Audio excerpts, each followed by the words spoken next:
A mediados del mes pasado, hace 4 semanas, estuvimos viendo la primera mitad de este capítulo 1 de esta carta del apóstol Pablo a Timoteo y estuvimos reflexionando acerca de algunas cuestiones que se explican en los versículos del 1 al 11. Y hoy veremos un poquito, si el Señor lo permite, de los versículos 12 al 20. Lo que antes de entrar de lleno en el segundo fragmento de este capítulo 1, pues quiero que repasemos en cuestión de 5 minutos un poquito lo más importante de lo que dije la última vez, del fragmento del versículo 1 a 11, para que lo tengamos así fresco en nuestras mentes. El apóstol Pablo le da una serie de indicaciones a Timoteo en esta carta en cuanto a la dirección de la iglesia en aquel tiempo. Y el tema era el de las malas enseñanzas que acechaban a la iglesia de aquella época. Pablo lo que quería era que Timoteo permaneciera firme frente a las ideas y las doctrinas que no eran conforme a la palabra de Dios. Si usáis una Reina Valera del 60, veréis que justo antes del versículo 3 viene un titulillo de esos de sección y pone advertencia contra falsas doctrinas. Y eso es básicamente de lo que va el fragmento del 3 al 11, y de eso hablamos pues hace 4 semanas. Y la intención de estas primeras palabras del apóstol Pablo a Timoteo pues era esta, la de advertirle frente a las malas influencias en la iglesia. Pablo le recomendó a Timoteo que no hiciera caso de mitos, leyendas, nuevas filosofías, porque esto trae tensiones a la iglesia. Y esto impide que la iglesia sea edificada en frutos del Espíritu y conocimiento de la palabra de Dios. Y todo eso era con el propósito de que hubiera amor entre los hermanos. Y más concretamente lo que dice el versículo 5, si os queréis fijar en el 5, dice: amor nacido de corazón limpio y de buena conciencia y de fe no fingida. Por tanto, en resumen, resumiendo un poquito lo que vimos hace 4 semanas, vimos que hacer un excesivo caso a lo que no está en la Biblia puede traer conflictos en las iglesias en lugar de lo que más conviene y lo que más agrada al Señor, que es la edificación cristiana basada en la palabra de Dios. Y en aquella sociedad del siglo I se creía de forma muy amplia el objetivo general de la ley de Dios era cumplirla para alcanzar la salvación. Incluso hoy en día hay tanta gente de tantas creencias y otras religiones que tienen esa lista de tareas que hay que hacer como para agradar a Dios, como para lograr el favor de Dios. Y tristemente también en algunos sectores llamados cristianos. Pero el apóstol Pablo está diciendo en el versículo 5 que el propósito del mandamiento es realizar una obra en el corazón de la persona. El propósito de toda la ley de Dios, el propósito de toda la palabra de Dios, que es a lo que está remitiendo el apóstol Pablo aquí, es propiciar un cambio de corazón de las personas. Ese es el objetivo. Dios no dio su ley para que la gente se esforzara en cumplirla al máximo, sino para que pudieran ver que no pueden cumplirla. Es precisamente por eso que a partir del versículo 8, si queréis fijaros en el texto, Pablo dice: pero sabemos que la ley es buena, si uno la usa legítimamente, conociendo esto, que la ley no fue dada para el justo, sino para los transgresores y desobedientes, para los impíos y pecadores, etcétera, etcétera. La ley es buena si uno la usa legítimamente, es decir, así como Dios la diseñó para hacer ver al hombre su pecado, para propiciar arrepentimiento en el corazón de las personas y que éstas se vuelvan a Dios en busca de misericordia. Porque es por fe, no es por obras. Es por fe, no es por obras, y es por fe genuina. Es por una fe no fingida, como dice el versículo 5. Y solo así se puede alcanzar lo que dice el versículo 5, que es un amor nacido de corazón limpio y de buena conciencia. Bien, pues esto es básicamente lo que vimos hace unas cuantas semanas, y a partir del versículo 12, que es lo que nos toca hoy, Pablo da gracias a Dios por lo que ha sucedido en su propia vida. Y es de lo que vamos a hablar un poquito hoy. Pablo se pone a sí mismo de ejemplo entre los versículos 12 y 16. Y Pablo está diciendo lo que acabo de decir en el versículo 8, que la ley de Dios es buena si uno la usa legítimamente para producir arrepentimiento en el corazón de las personas. Y para ilustrar un poquito esto se pone a sí mismo de ejemplo. Pablo se pone a él mismo de ejemplo. Y Pablo entra en detalles a partir del versículo 12 de su caso personal, de cómo pasó de ser, fijaos en el versículo 13, un blasfemo, un perseguidor y un injuriador, pasó a ser recibido por la misericordia de Dios. Porque Pablo, antes de su conversión, era un pieza, era menudo pieza que estaba hecho en su etapa de no creyente.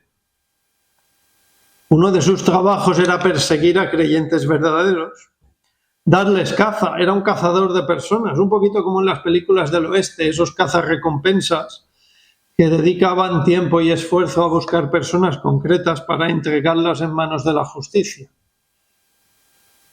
Que bueno, en los tiempos de Pablo, pues de justicia tenía más bien poca. Pero bueno, y lo más ridículo de todo es que todo esto se hacía con persecución, con violencia. Y Pablo creía honestamente en la primera etapa de su vida, cuando no era creyente, que le daba un servicio a Dios. Y bueno, si lo pensamos un poquito, vaya sin sentido, ¿no? Pensar que el reino de Dios se establece en base a persecución, violencia, intimidación. Pero bueno, eso era el Pablo antiguo, el Pablo pecador, el Pablo inconverso, pero en un momento dado algo sucedió. ¿Qué pasó? ¿Qué es lo que pasó? La respuesta está en el versículo 14. Fijaos en el 14.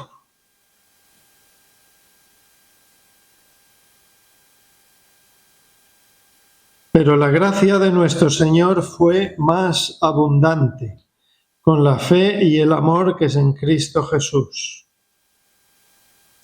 La gracia de Dios llegó a la vida de Pablo en un momento dado. Y siempre solemos decir que gracia significa favor inmerecido. Tener gracia para con alguien es tener una muestra de especial bondad hacia ese alguien, aunque no lo merezca. Eso es tener gracia para con alguien. Y un favor inmerecido llegó de parte de Dios a la vida de Pablo, y la gracia de Dios fue más abundante, nos dice el texto del versículo 14. Si os fijáis, dice, la gracia fue más abundante. ¿Fue más abundante que qué? Pues que lo anterior. Se refiere al versículo 13.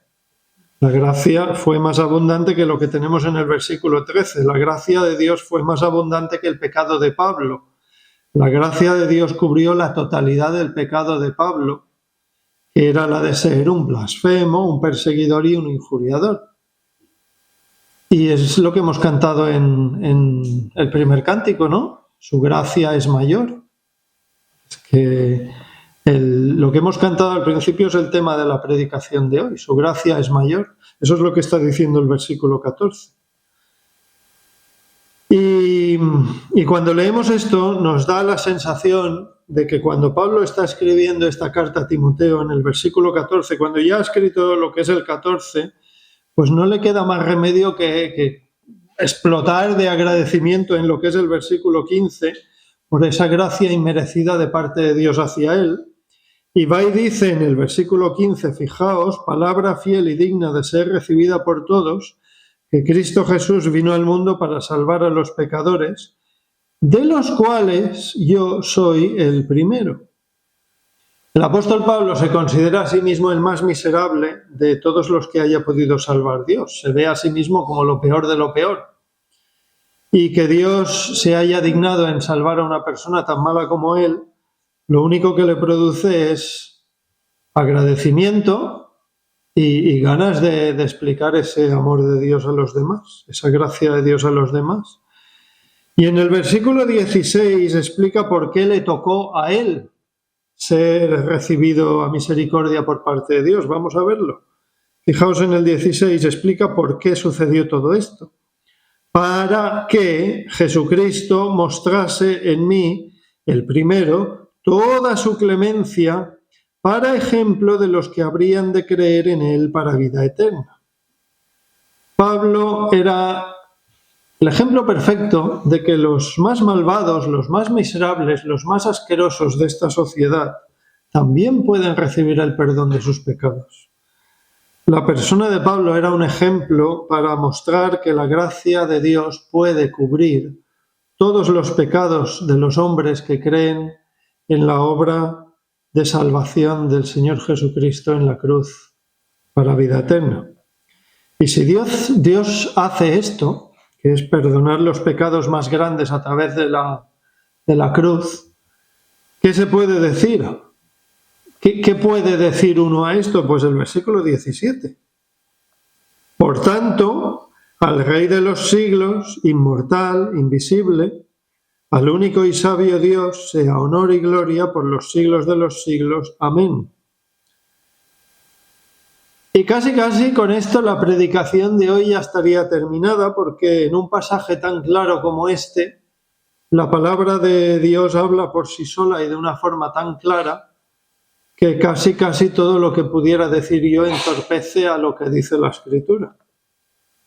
Vamos a leerlos de nuevo, el 15 y el 17.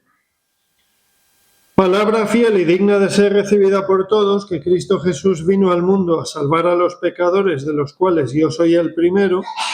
Por tanto, al Rey de los siglos, inmortal e invisible, al único y sabio Dios, sea honor y gloria por los siglos de los siglos. Amén. Y casi podíamos terminar aquí, pero es que hay un poquito más. En la primera parte de este capítulo 1, Pablo le recomendó a Timoteo que no hiciera caso de mitos, leyendas y nuevas filosofías, nuevas ideas que iban surgiendo por ahí, porque, esto lo vimos la vez pasada, está en el versículo 4, eso trae tensiones en la iglesia e impide que la iglesia sea edificada en el conocimiento de la palabra de Dios. Y ahora en esta segunda parte, del 12 en adelante, Pablo se centra en lo que de verdad importa, que es la gracia de Dios, la fe para salvación y el perdón de los pecados, que es la centralidad del mensaje de la palabra de Dios. Y antes he dicho que en aquella sociedad estaba muy arraigada la idea equivocada de que el objetivo de la ley de Dios era intentar cumplirla para alcanzar la salvación. Incluso hoy en día mucha gente lo sigue pensando, ya lo he dicho antes. Pablo explica con el ejemplo de su misma persona que esa ley de Dios es buena si se usa legítimamente, y el uso legítimo es mostrar al pecador cuán pecador es decir, mostrarle que su pecado está ahí y mostrarle que su pecado ofende a Dios y que su pecado le separa de Dios. Por eso existe la ley de Dios, para abrir los ojos, para guiar a Dios y para llevar las personas a Dios. Y cuando la Biblia fue separada en capítulos en el siglo XIII, se pusieron los números de los capítulos para facilitar la búsqueda de textos. Por algún motivo no finalizaron el capítulo 1 después del 17. Consideraron que el tema cambia un poquito, que valía la pena empezar un nuevo capítulo ahí donde tenemos el 2 grande, donde empieza el capítulo 2. Es decir, que en su día, en el siglo XIII, consideraron que los versículos del 18 al 20 iban con el capítulo 1. Y yo soy consciente que estas divisiones en capítulos de la Biblia son un invento del siglo XIII y que fueron añadidas al texto inspirado por Dios, que se escribió totalmente de seguido. Pero creo que se hizo un buen trabajo separando la Biblia en capítulos, porque es verdad que muestra un poquito los temas, y lo digo porque este capítulo 1 perfectamente podía terminar en el 17, Y hubiera estado bien, ¿no? Quedaría un final bastante redondo del primer capítulo, un final bastante completo, pero el texto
La verdadera excomunión bíblica no es una venganza, no es un castigo.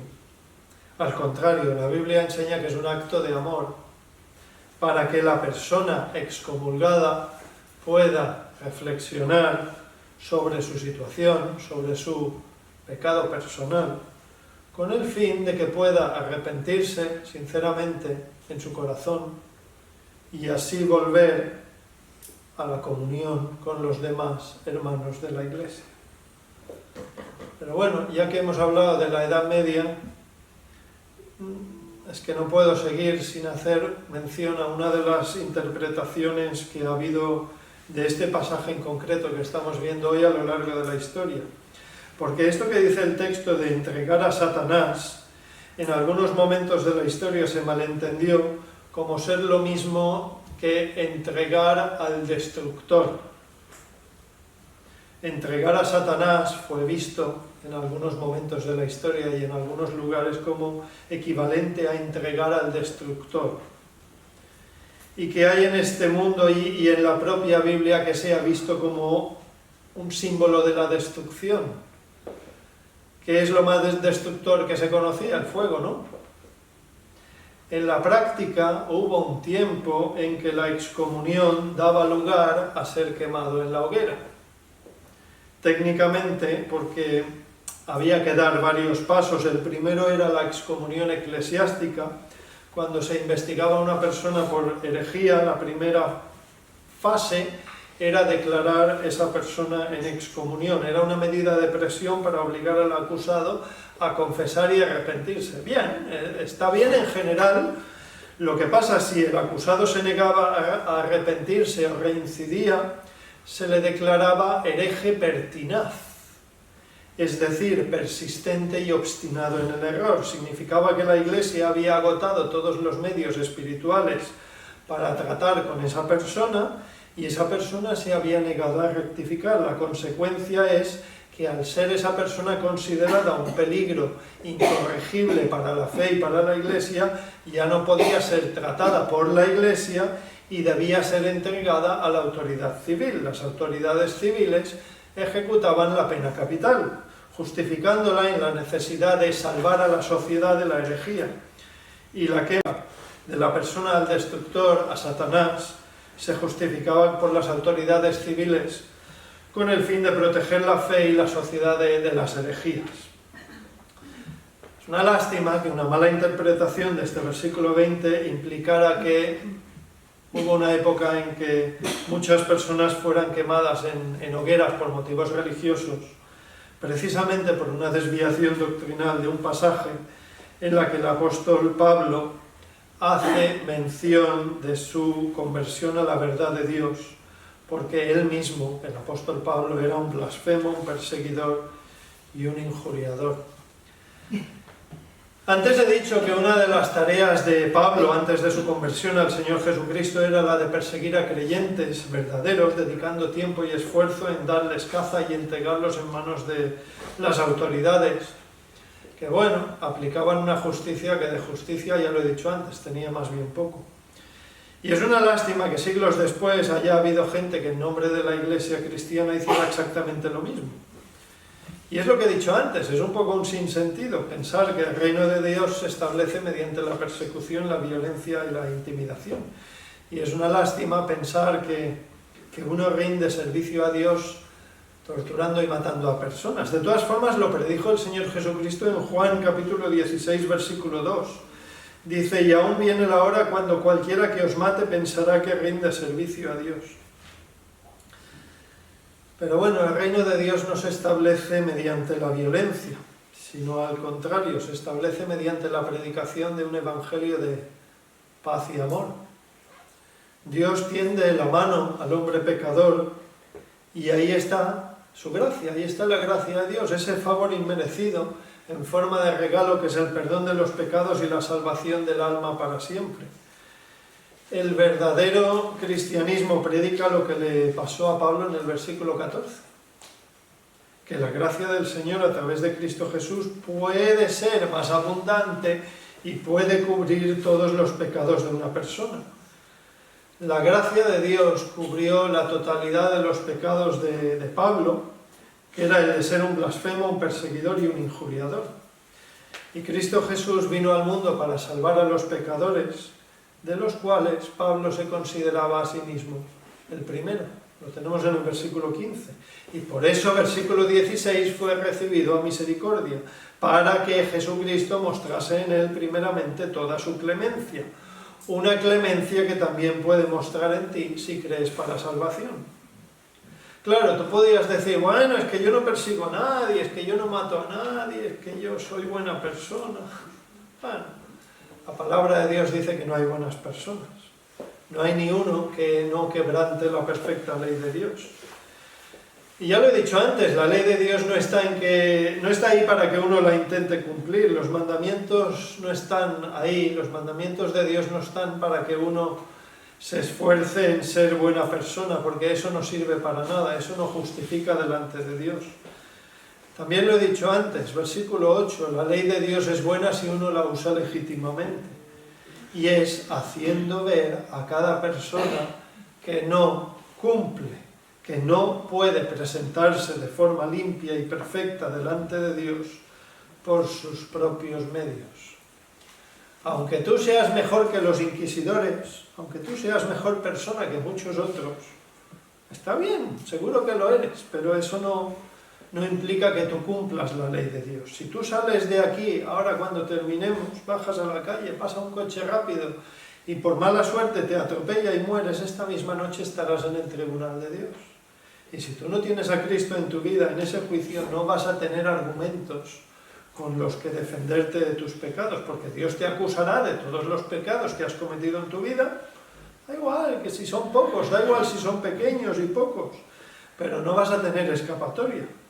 Aunque tengas pocos pecados y sean poco graves, ya te aviso, da igual. Sin tener a Cristo en tu vida serás condenado a pagar por tus pecados para siempre en el infierno. Y no vas a tener oportunidad. Si tú llegas al cielo sin Cristo en tu corazón, no tendrás otra oportunidad. La oportunidad es aquí y es ahora. Mientras sigas respirando en esta corta vida que tenemos. Y corta, ya lo creo que es corta. Los años pasan volando. Envejecemos sin darnos cuenta y nada, no un plis plas, a todos nos toca a la caja.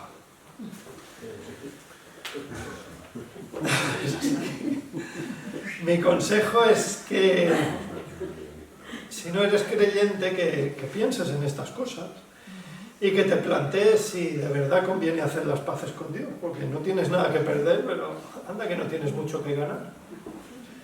La vida eterna junto a Dios en el cielo es posible para ti si crees de todo corazón en el Señor Jesucristo para el perdón de los pecados. Y para los que somos creyentes, por favor, quiero que recordemos el mensaje central de este pasaje, que es la recomendación de Pablo a Timoteo, que es el de permanecer firmes frente a las ideas, frente a las doctrinas que no son conforme a la Escritura. Pablo le recomendó a Timoteo que no hiciera caso de mitos, de leyendas, de nuevas filosofías, porque todo eso trae dificultades, trae malos rollos, trae tensiones a las iglesias e impide que la iglesia sea edificada en el conocimiento de la palabra de Dios. Y todo eso era con un objetivo, que es el versículo 5, ya lo dije el otro día, con el propósito de que en la iglesia hubiera amor entre los hermanos. Versículo 5, amor nacido de corazón limpio y de buena conciencia y de fe no fingida. Por favor, que nos quedemos con esta idea. No hagamos excesivo caso a lo que no está en la Biblia, que no dediquemos un tiempo valioso, un tiempo precioso de nuestra vida a lo que no edifica, porque puede traer conflictos a la iglesia en lugar de lo que más conviene y más agrada al Señor, que es la edificación cristiana basada en exclusivamente la palabra de Dios. Y lo dije el mes pasado y lo tengo que volver a decir ahora. Las advertencias del apóstol Pablo a Timoteo en esta carta, es que yo creo que son más actuales que nunca. Este capítulo 1 es súper actual, que tengamos cuidado con lo que nos aleja de Dios. muchas veces disfrazado de historia, de progreso, de arqueología, de derechos sociales, de ciencia. Lo dije la última vez, cuántas cosas se han hecho, barbaridades en nombre de la ciencia.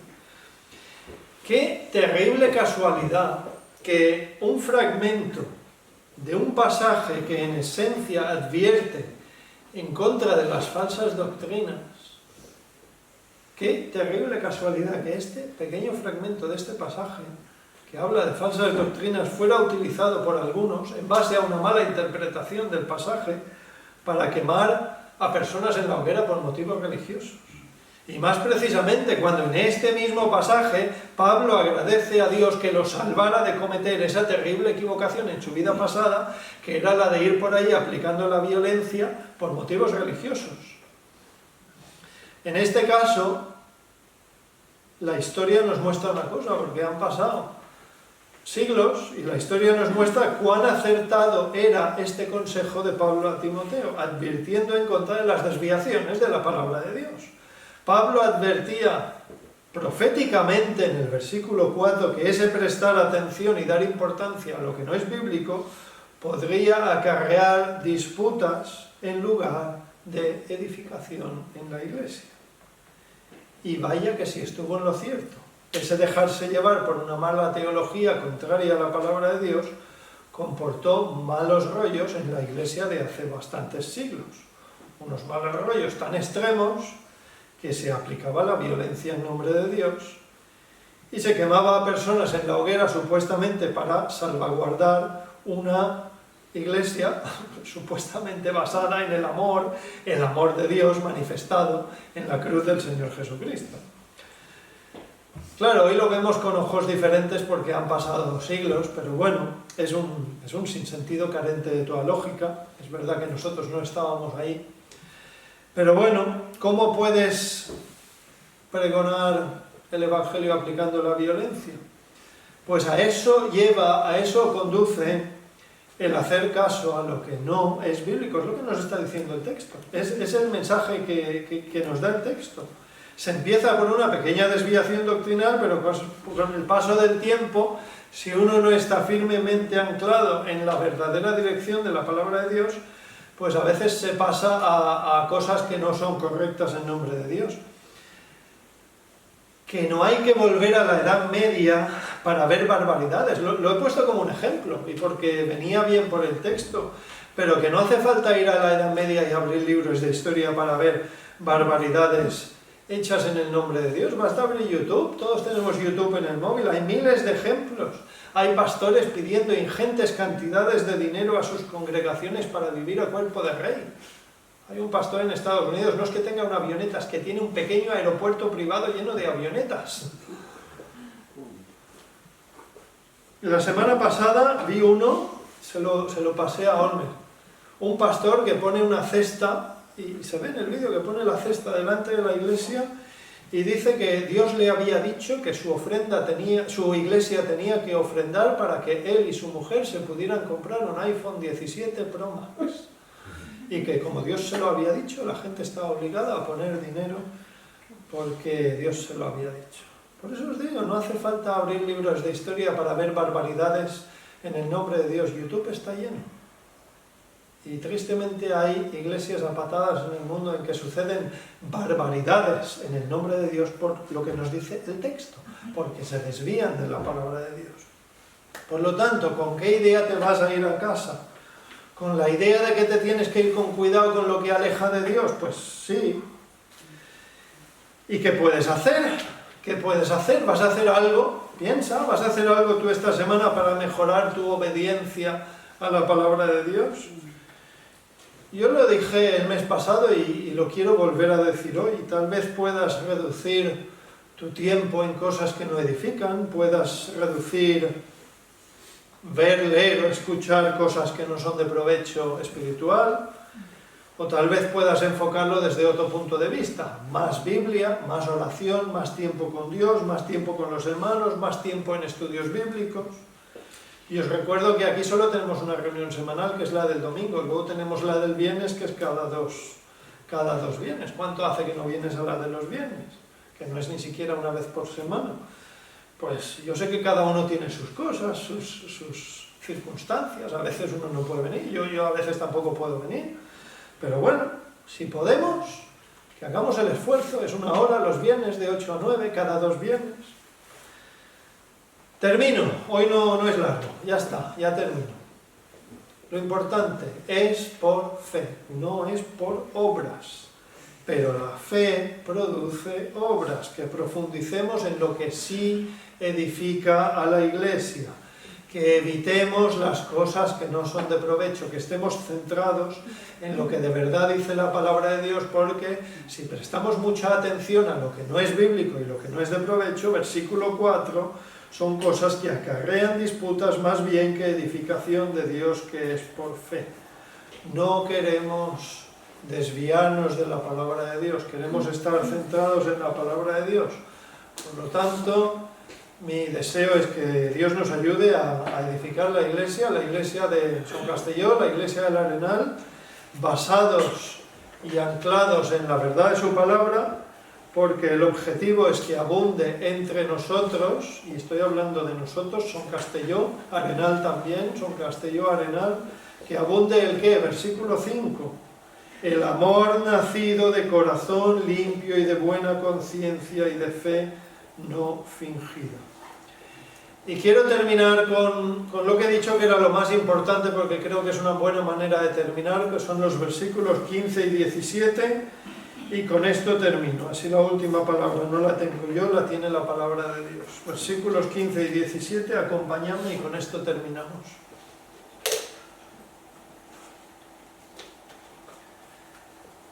Palabra fiel y digna de ser recibida por todos, que Cristo Jesús vino al mundo para salvar a los pecadores, de los cuales yo soy el primero.